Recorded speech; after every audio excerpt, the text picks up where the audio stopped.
journal, Hélène Assabi.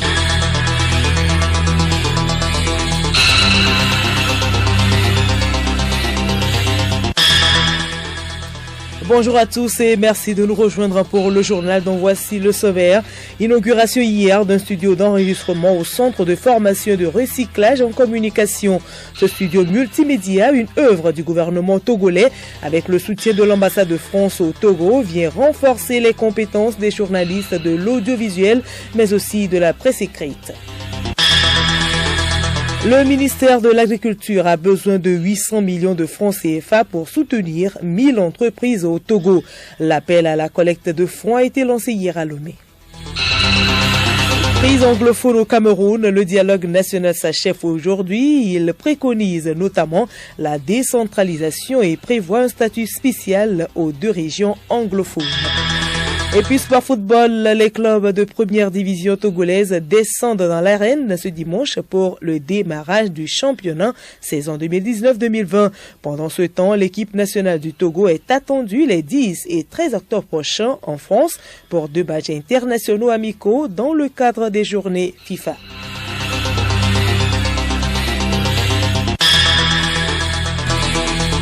radiolomé.tg. Mesdames et messieurs, une fois encore, bonjour. Le Premier ministre Komissi Lom Klassou s'est entretenu ce vendredi à la primature avec le nouvel ambassadeur de la République fédérale d'Allemagne au Togo, Matthias Feltin. Au menu des discussions, la coopération entre le Togo et l'Allemagne dans plusieurs domaines, notamment la décentralisation et la formation ainsi que l'emploi de jeunes Togolais.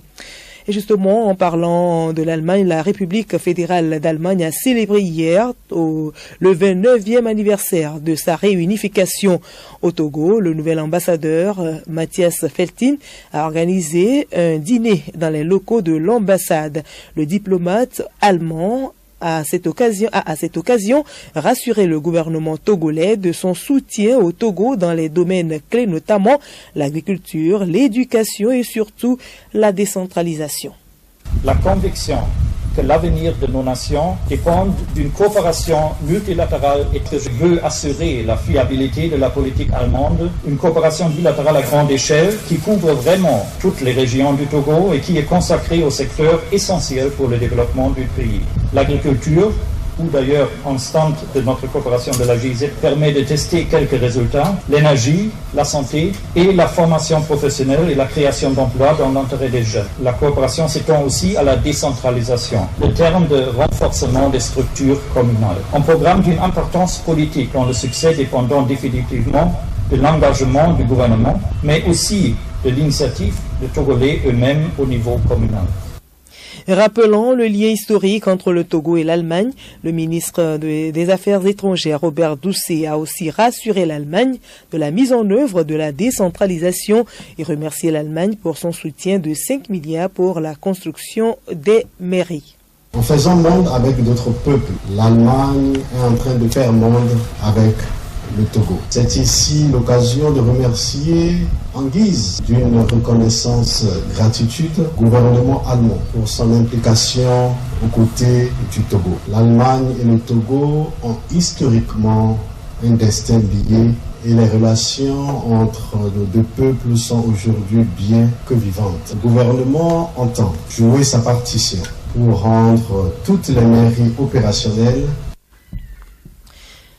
La réunification allemande est un processus d'octobre 1989 à octobre 1990 qui a conduit à l'intégration de la République démocratique allemande dans la République fédérale d'Allemagne. À l'Assemblée nationale, hier, les députés ont voté le projet de loi autorisant la ratification de l'accord portant création de la Société islamique pour le développement du secteur privé. Le texte, une fois ratifié, permettra au secteur privé togolais de disposer davantage de fonds pour son développement. Kodjo Adedje, ministre du Commerce, de l'Industrie, du Développement du secteur privé et de la promotion du secteur privé de la consommation locale, commissaire du gouvernement. La ratification de l'accord portant création de la SID permettra au secteur privé de notre pays de bénéficier de tous les atouts offerts par la dite société, notamment dans les domaines de l'agriculture, la pêche, les infrastructures, la technologie, la production énergétique, l'éducation, la santé, l'immobilier, le commerce et la finance. Elle favorisera l'éclosion d'un secteur privé fort, dynamique et pourvoyeur d'emplois décents en ligne avec les objectifs du plan national de développement PND de jouer pleinement sa partition dans la réalisation du PND. Pour le 4e vice-président de l'Assemblée nationale représentant la présidente, il est nécessaire de doter le Togo de cet instrument juridique qui va accroître la compétition au sein des entreprises togolaises. Paco Madjrouvi, 4e vice-président. La croissance soutenue d'une économie dépend non seulement de la capacité des acteurs économiques et des entreprises à exploiter efficacement les opportunités du marché, mais aussi de l'existence d'un cadre approprié facilitant le développement du secteur privé. Fait appel à toutes interventions visant à améliorer la compétitivité des entreprises en vue de promouvoir la croissance et réduire la pauvreté. Cela implique pour les gouvernants non seulement de mener des actions qui sont de nature à encourager un secteur des affaires sain et dynamique, mais également d'initier des interventions spécifiques pour améliorer la compétitivité et la productivité des entreprises. Je vous l'annonçais en titre, le Centre de formation et de recyclage en communication CFRC dispose désormais d'un studio d'enregistrement. Le joyau inauguré hier est une œuvre du gouvernement togolais avec le soutien de l'ambassade de France au Togo. Le nouveau studio vient renforcer ainsi le CFRC dans sa mission qui est d'accompagner les professionnels de la communication et des médias au Togo dans la professionnalisation de leur métier. La cérémonie d'inauguration s'est déroulée en présence de plusieurs personnalités, dont l'ambassadeur de France au Togo, Marc Vizy, que nous écoutons. Je suis satisfait de la journée d'aujourd'hui qui montre que le programme Profamed est un programme tout à fait pertinent. La formation des journalistes, c'est une des composantes du projet Profamed. Le projet Profamed, c'est aussi un appui à la conception de la législation et de la réglementation sur les médias. C'est aussi la formation des techniciens. Et puis, c'est la professionnalisation, la promotion des médias togolais dans leur ensemble. Je suis heureux de voir que ce programme fonctionne bien. Ça fait le deuxième studio pédagogique que j'inaugure. Il y en avait un à l'ISICA et puis un aujourd'hui ici au CFRC. Donc pour toutes ces raisons, je trouve que ce programme est extrêmement satisfaisant. Selon le ministre de la Communication, des Sports et de l'Éducation à la citoyenneté et au civisme, Foli Bazi Katari, le nouveau studio a une vocation pédagogique moderne. L'inauguration du studio que nous visiterons permettra d'accueillir au cours des prochaines semaines les formations de niveau avancé des 72 bénéficiaires identifiés pour ce projet en radio, télévision, presse écrite et presse en ligne, conformément au catalogue de formations élaboré en partenariat avec CFI. D'autres formations suivront également dans le domaine de la gestion des entreprises de presse et sur les métiers techniques de l'audiovisuel dans la continuité des activités du Profamed. Je voudrais donc saluer chaleureusement ici l'ensemble des formateurs et des bénéficiaires du Profamed qui se sont impliqués dès le début de ce programme en sacrifiant parfois leur temps libre ou familial pour assister à ces formations et renforcer ainsi leurs compétences. 800 millions de francs CFA pour 1000 entreprises. Au Togo, le ministre en charge de l'agriculture a lancé à Lomé hier l'appel à la collecte de ces fonds. C'était dans le cadre de la journée mondiale de l'alimentation et de l'opération Téléfoot, prévue donc le 16 octobre prochain. Nous reviendrons sur les éléments sonores dans nos prochaines éditions. Le journal Hélène Assabi. À l'étranger, crise anglophone au Cameroun, le dialogue national qui s'achève aujourd'hui préconise notamment la décentralisation et prévoit un statut spécial aux 2 régions anglophones, écartant le fédéralisme demandé par plusieurs personnalités anglophones. Hortense Joa.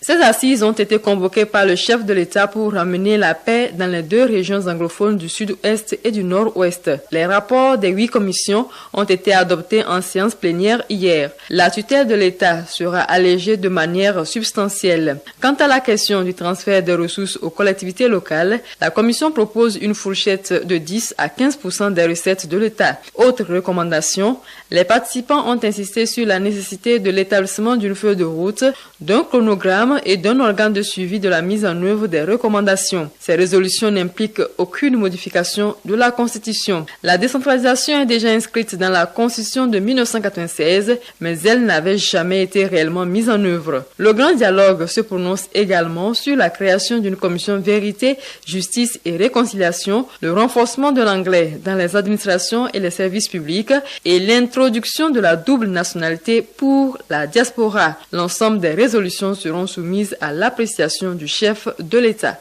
Merci à vous, Hortense Joa. En RDC, après 2 jours de discussion, un compromis entre l'opposition et la majorité a été trouvé sur la gestion des commissions permanentes de l'Assemblée nationale.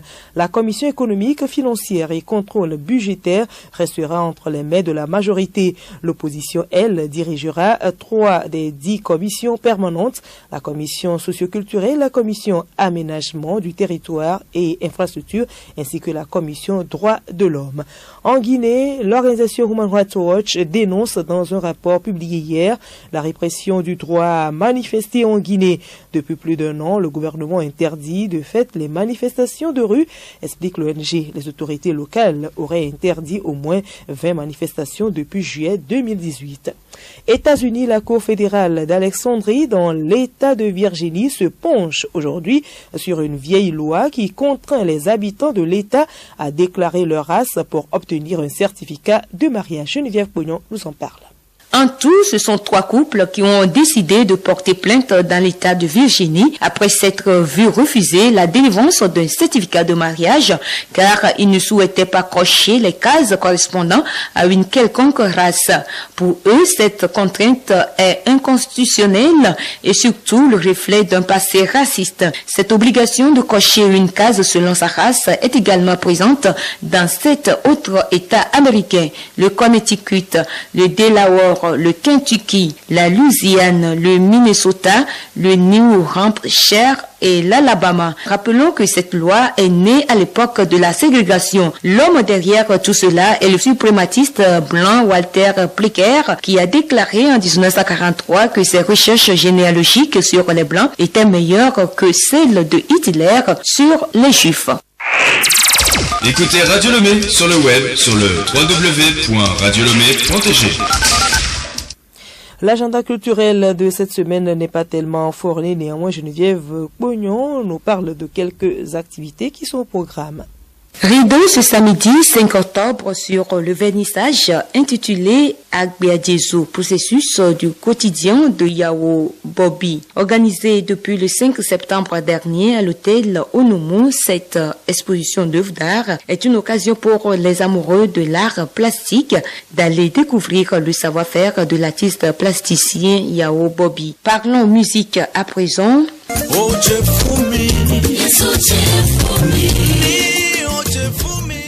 L'artiste de la chanson togolaise King Ali Sam pris pour le Togo.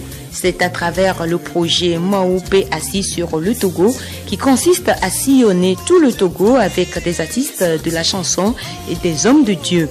Il s'agit d'une tournée de concerts live qu'offre l'artiste pour implorer la main et la bénédiction divine sur notre pays. Le lancement du projet, c'est ce dimanche 4 octobre 2019 à l'église des Assemblées de Dieu Temple Shalom de Bolumodi à Tchévier à partir de 14h30. King Ali Sam que nous écoutons. C'est une vision que j'ai eue de la part de Dieu. Cette vision m'est venue le 21 décembre 2017. Le Seigneur m'a dit de rassembler ces enfants du Togo ensemble pour qu'on puisse prier pour notre pays, le Togo. Le 3 novembre, nous serons à Notien. Le 7 décembre, nous serons à Gléi. Le 8 décembre, nous serons à Tapamé. Ainsi de suite Ensuite, on va à Kara dans le mois de février. Nous irons à Sokodé. Dans le mois de mars, on sera à Kara. Dans le mois d'avril, à Dapan, mai, à Palimé, et puis on termine à Lomé en juin. J'invite tous les Togolais à assister à nos concerts là. Le plan de Dieu se réalisera.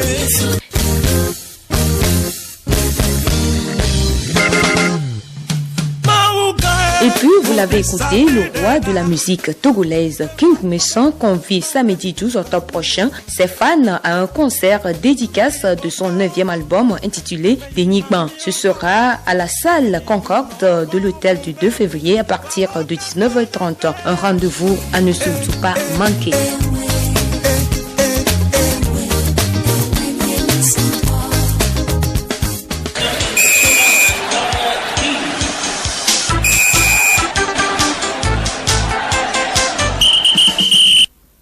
Sport football, les clubs de première division togolaise descendent dans l'arène ce dimanche pour le démarrage du championnat saison 2019-2020.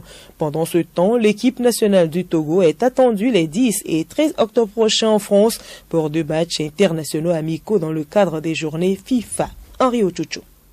Journée FIFA, l'équipe nationale du Togo joue 2 matchs internationaux amicaux en France le 10 octobre contre le Cap-Vert et le 13 octobre contre la Guinée équatoriale. Pour ces journées FIFA, le gardien du Coton Sport de Garoua, Bassadjeri, n'a pas été convoqué. En lieu et place de l'ancien gardien de Bekinti de Bassar, le gardien Ludovic Abouchi de JDR Star FC d'Afrique du Sud qui va retrouver le nid des éperviers. On note également une première sélection de David Enen, le joueur de Charleroi en Belgique, et de Amédée Disso Kosevi de Leipzig en Allemagne. Voici d'ailleurs la liste complète des joueurs retenus par Claude Leroy. Il s'agit de Ludovic Dové Aboti de JDR Star FC d'Afrique du Sud, Akakpo Wilson d'Alexandrie en Égypte, Aïba Abdul Moubarak de la SOTR, Amédée Disso Kosevi de Leipzig d'Allemagne, Atakura Lalaole évoluant au Koweït, Atiu Franco au Danemark, Haïté Fluide en Turquie, Barcola Malcolm de Lyon en France, Bebou Ilas en Allemagne, Bodé Abdul Sabou ASK Togo, de Séville Mathieu de Toulouse en France, Denke Kevin Nîmes en France, Jen Dankonam de Getafe en Espagne, David Enen Charles Leroy de Belgique, Laba Kodjo Fodo des Émirats Arabes Unis, Lawson Steve Livingstone en Écosse, Mlapa Peniel, Émirats Arabes Unis, Olufade James Union de Douala, Urosama Hakim au Portugal, Sono Gilles en Turquie, puis Tchakeyi Marouf d'Asco Dekara. Et puis les clubs de première division togolaise descendent dans l'arène ce dimanche 6 octobre 2019 pour le démarrage du championnat saison 2019-2020. 14 équipes seront sur la ligne de départ. Pour l'ouverture de cette nouvelle saison, le public sportif togolais aura droit à d'alléchantes affiches. La confrontation AS Togoport AS OTR au stade municipal de Lomé est sans doute le duel au sommet de cette journée. Ces 2 clubs qui appartiennent aux 2 géants de l'économie togolaise, voulant chacun faire une belle saison. Que la justice et la non-violence règnent sur nos stades cette saison.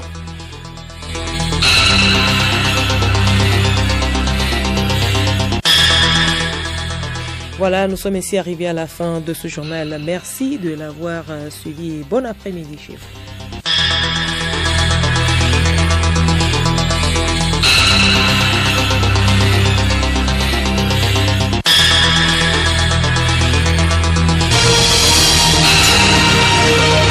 Radio Lomé, boîte postale 434, email radiolomé@radiolomé.tg. radiolomé.tg